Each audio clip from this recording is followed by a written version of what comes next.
देखी यही चैत में एक जानी के गरमी बेधा ले बा पैसा ले के अपना भातार से कहतरी जी भातार से कहतरी कम से कम तो इंग्लिश समझी सेलिंग फैन लगवा दी। नाउसेंस क्या बोल रही है? पंखा कब ले डोलाई हो? ये तो हमरा बुझाई में न करला हो।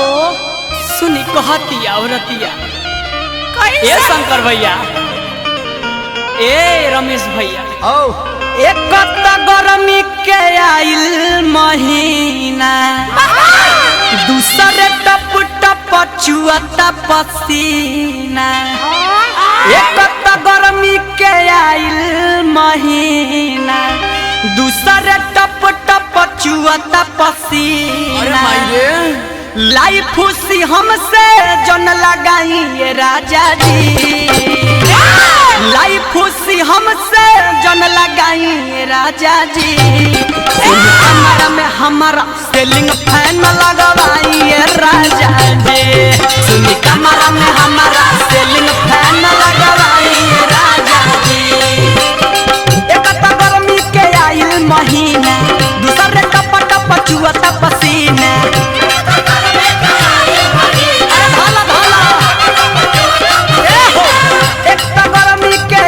महीना दूसरे टप टप चुअता पसीना। लाई फूसी हमसे जन लगाई राजा जी, लाई फूसी हमसे जन लगाई राजा जी। कमरा में हमारा सेलिंग फैन लगाई राजा जी।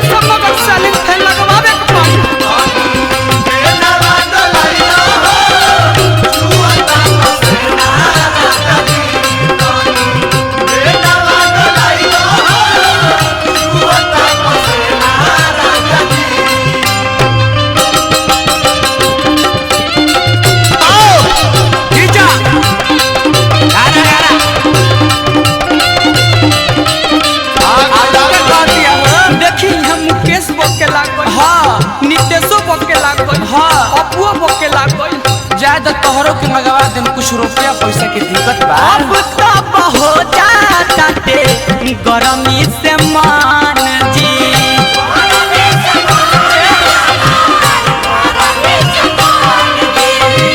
सुनिला न बात कतनो कहिला छछान जी।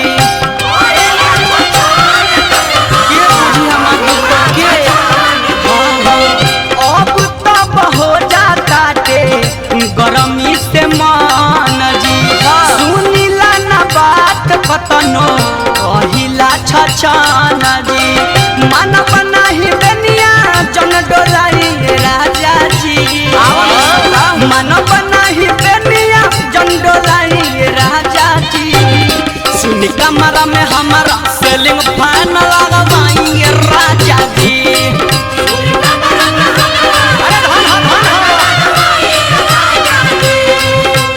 कमरा में हमारा सेलिंग फैन लगवाई राजा जी।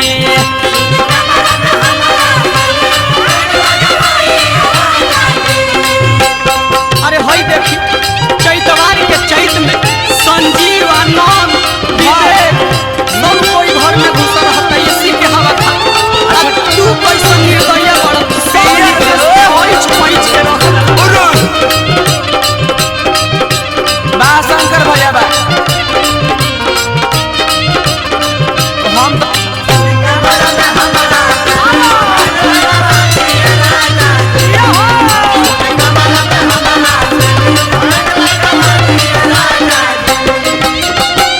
सुनो लास्ट बार कहतनी अपन तो जाके छत पर सूत जाता रहो। हमारा नु पे धरता होता तू तो सूत जाला अंगना गाँव जहरा पाई।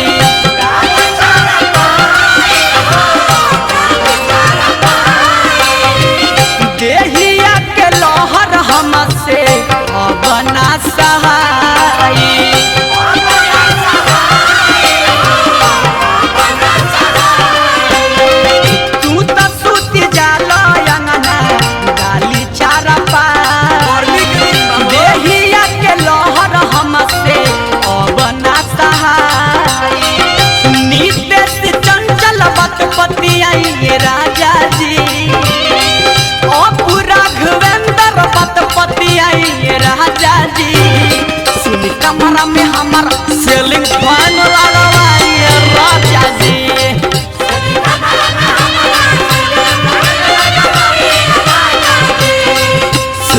हमारा में